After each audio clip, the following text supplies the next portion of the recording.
Most people who have played any rock or blues guitar should have come across the innovative guitar playing of James Patrick Page.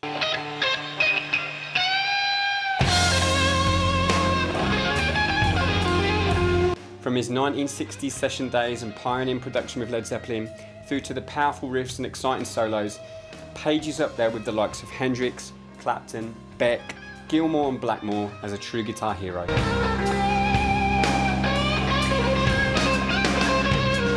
This tutorial is going to take 5 reasonably simple Jimmy Page-esque licks and then look at a number of methods to develop and create our own slightly more complex variations. 10 for the price of 5. So whether you're new to lead guitar or an experienced player who's looking to build on the creativity and lick vocabulary, this tutorial will have something for you. Let's go.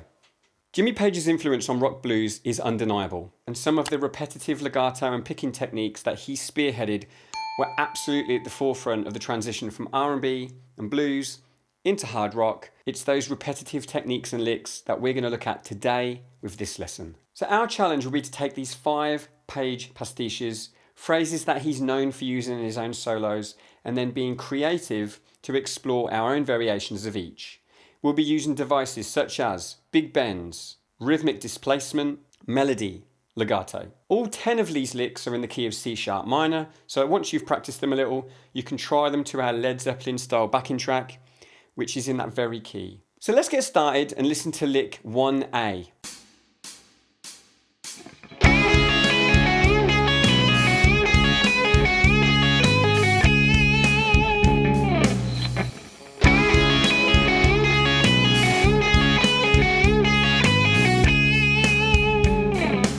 We're starting with a classic minor pentatonic blues roll. You'll see that we're playing triplets, 3 notes per beat, 1 under, 2 under, okay? And that the phrase repeats every 6 notes, or rather conveniently every 2 beats.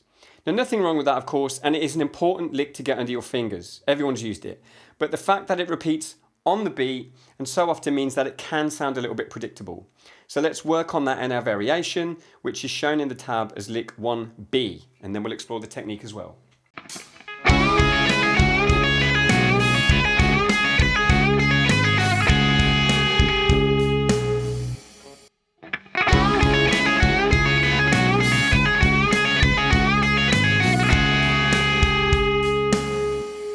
So you'll have seen that we're now playing a similar 6-note phrase, but now at 4 notes per beat, 16th notes, 1 E and a 2 E and a.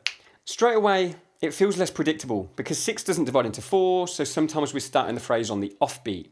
This is called rhythmic displacement, and we've already discussed this in recent deep dive lessons. Licks of the week 6, 10, 11. Rhythmic displacement brings more energy to a phrase and sounds more exciting. Technique!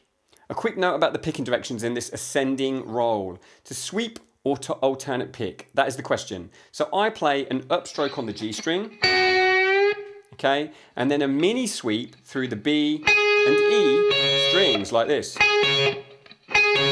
But if you've not looked at sweeping before, you should be aware that this is definitely not 2 consecutive down picks like this. Okay? Rather, when you slow the technique down, you'll pull through the B string with force, you'll come to rest on the top E string, and then use the same force to pull through the E string as well. As you speed this up, it starts to become one smooth movement through 2 strings. So I'm going to go up, down, down, up, sweep. However, if you're a bit more old school, itchy nose, if you're a bit more old school, you can of course play this alternate picked as well. It's a bit more physically demanding, and you are still essentially doing an upstroke on the G string, but then a rapid down up on the B and E, before a down pick on the B string, which is pulled off. Okay, so that's up, down, up, down.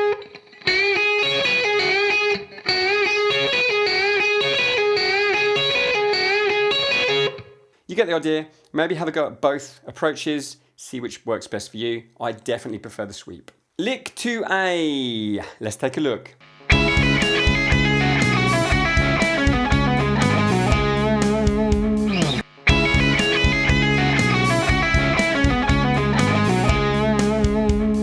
Okay, sequencing. We've heard this word before. So just quickly, sequencing is where you execute a scale or an arpeggio in groups of 3. So 1, 2, 3, 1, 2, 3, 1, 2, 3. Or 4, 1, 2, 3, 4, 1, 2, 3, 4, 1, 2, 3, 4 notes. Okay? So our lick of the week 10 lesson, for example, used sequenced arpeggios for a jazzy blues effect.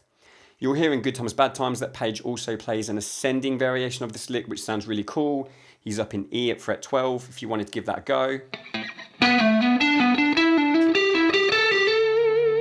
Okay, so our variation, lick 2B, takes a similar approach to 1B and displaces the phrase by playing it as 16th notes. So let's concentrate on that. Let's take a look at 120 BPM.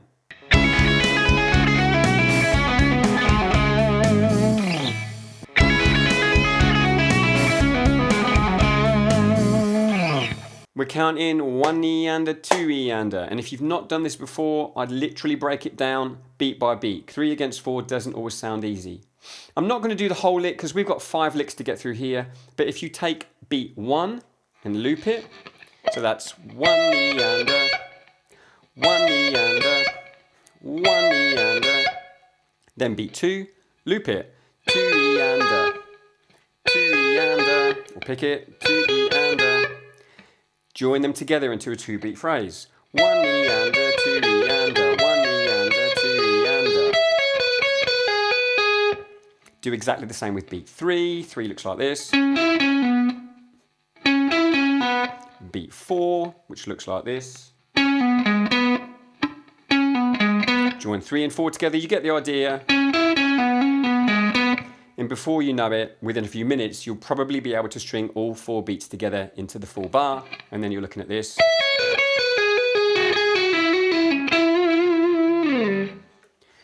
I'm sure you'll agree, it sounds far less predictable than the triplets of 2A. Well done. Let's move on to 3A. Let's take a look.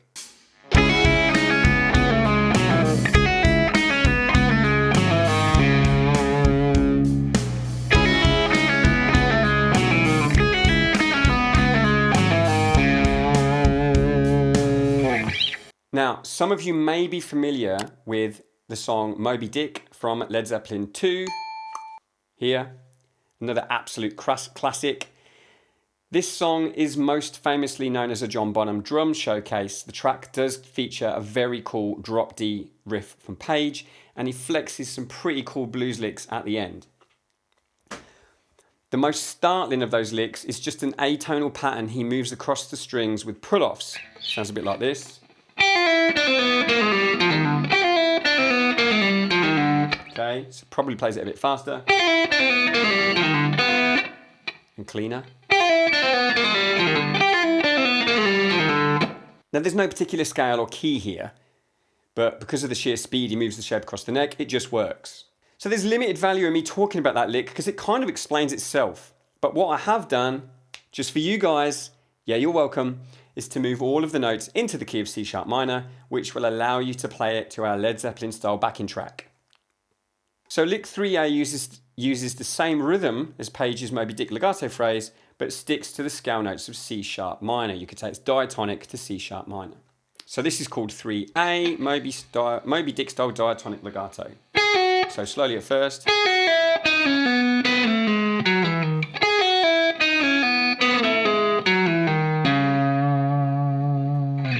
Rhythmically, it's actually quite interesting because it's the third note of each group which falls on the B. So rather than 1 E and 2 E and 3 E and 4 E and, which could feel a bit predictable, we get 4 and a 1 and a 2 and a 3 and a 4, 1. This does, playing on the offbeat like that, does make what could be a predictable phrase sound a bit more syncopated. Okay, our creative variation 3B, let's take a look.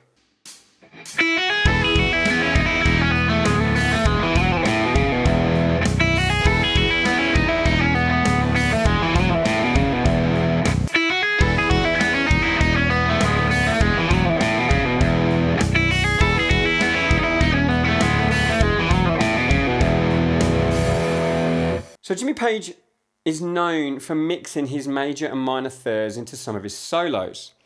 The aforementioned communication breakdown is a great example. He mixes major and minor pentatonics. Check out the outro from The Ocean, which is the final track on Houses of the Holy. Okay, another brilliant album for some really cool melodic phrases, which uses the sweet major third and the major sixth. When putting lick 3B together, I started to think of it as more of a phrase in E major rather than C sharp minor, but they're relative keys, so it will naturally work well in both scenarios. It will still work in our C sharp minor backing track. Sorry, I'm itching my eye. So lick 3B uses exactly the same notes and scale as 3A, but the descent of the scale is broken up. I changed direction a few times. I also add in a few slippery slides, as well as hammer-ons and pull-offs. So this isn't necessarily a Page lick, you know, though he was very adept at playing down in the open position. Rather, we're taking something he did and using it to inspire our own lick. Now, I think the aim for me has never been to sound exactly like Jimmy Page or indeed any other guitar hero, but to take the elements of their playing that I like, absorb them into my own playing and develop my own voice on the instrument. That's the goal. Now, I'm not going to go into every element of the lick here, but here are 3 things to look out for. Number 1, we're not starting on the beat, but the second 16th note of beat 4. If the full beat is 4E and we're starting on the E, 4E. So that's going to go 4E and a 1, and 4E and a 1. Get that right to lay down a strong platform for everything else that follows. Number 2 is a simple thing, but often overlooked. If you've not done a lot of legato before, hammer-ons and pull-offs, the tab to this lick may appear quite daunting, but in fact you can get a lot out of a phrase like this just by picking every note at first to memorize the finger in. Once that side of the brain is taken care of, add the slides and hammer-ons and pull-offs as and when you're ready. Thirdly, don't be afraid to let some of these notes ring into each other. You know, bear in mind that playing down in the open position here will sound really messy with distortion, and a clean sound will probably sound better here, or even just a little bit of crunch like this to liven things up. So yeah, you'll get a nice effect by letting some of these notes ring together when you change strings. They create nice chiming effects. This here is a 4th. Okay, that sounds quite nice. This is a minor 2nd.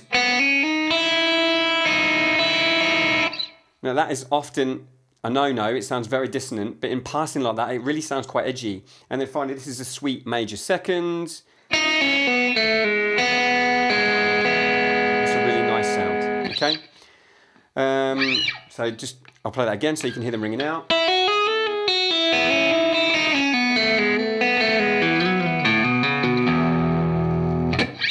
We're nearly there. Let's look at lick 4A.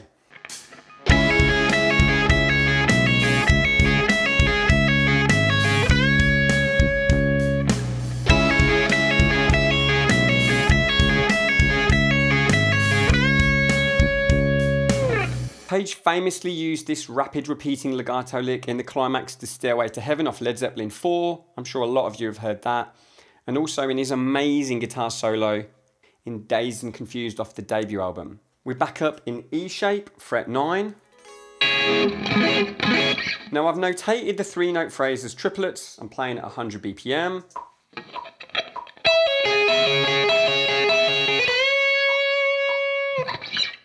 Pull off on the top string, okay, I'm using an upstroke, and then move on to the B string with a down. So it's essentially alternate picking, up, down, up, down, up, down, up, down.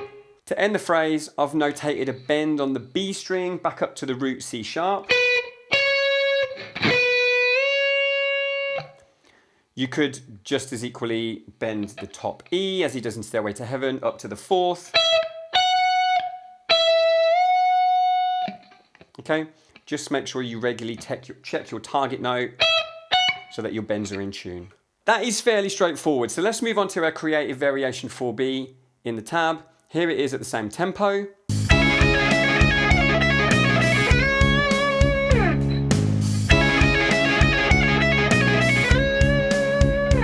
The first challenge here will be to count sextuplets rather than triplets. So rather than count from 1 to 6, 1, 2, 3, 4, 5, 6, try and think of it as squeezing 2 triplets into 1 beat. So 1 and a 2 and a 1 and a 2 and a 1 and a 2 and a. The device I've used to make this phrase more interesting without losing the essence of the phrase is a variation of the melody. We're still pulling off the top string and cross picking onto the B string, but the note we're pulling from is changing. If I isolate the melody notes on the top string, we get 12, 11, 12, 11, 14, 12, 11, 12. And note the fingers that I'm using there, 3, 2, 3, 2, 4, 3, 2, okay? Let's put that back into the lick as sextuplets. We get...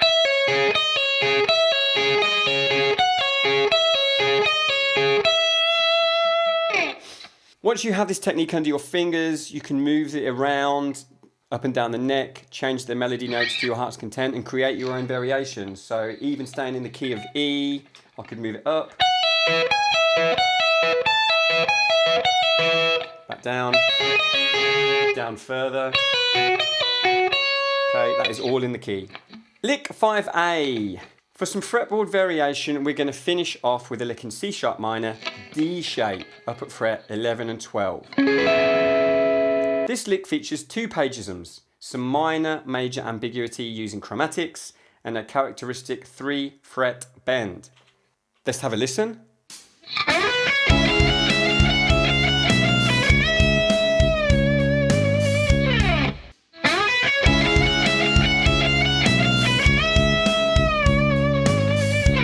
Again, we're counting triplets and we're starting with a cool pickup or an anacrusis on beat 4. Slide in for your entrance point.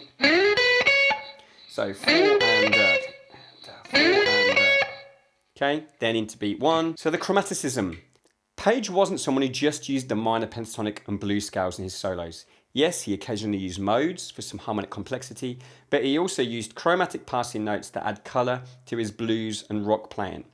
So we're going to play a chromatic, repetitive picked lick, which moves through the minor third, major third, and onto the fourth on the top string. Pick that 3 times, 1 and 2 and 3 and then you'll see on beat 4, I've switched it up a little to move on to the B string. So 1 and 2 and 3 and 4 and. And the reason I've moved to the B string is so that we're in place for this large 3 fret or minor third bend. Okay, so I'm going from 14 to 17. Page used to play this in so many of his solos. I'm not going to lie, if you've not played 3 fret bends before, it might be a little work to build up the required strength in the hand, but it's totally worth it. And of course, Jimmy Page wasn't alone in using dramatic bends like that. Gilmour, Clapton, Beck, Knopfler, Bonamassa, Gary Moore, it's very common. Finally, our variation, lick 5B, our climax. Let's take a look, we're staying in D shape.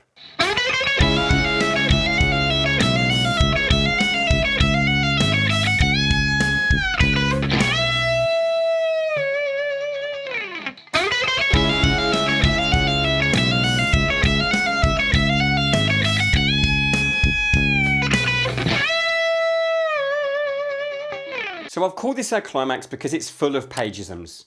We've got our repeated figure from 5A, but we've added some notes. We've switched up to 16th notes for some rhythmic displacement. There were now 2 bends at the end, and we've added some legato. It's all going off. So the repeated part of the lick is now 6 notes rather than 3. We're still going up through that major third, but we're coming straight back down, and then onto the root note, C sharp on fret 14 of the B string. So that is your new cell to practice. Once you're confident of the note, add in the legato. Here it is at 100. Legato.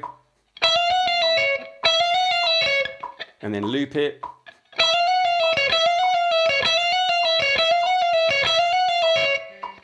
Now it may feel like you're really milking the phrase as you look at the tab and see you've extended it across 2 whole bars.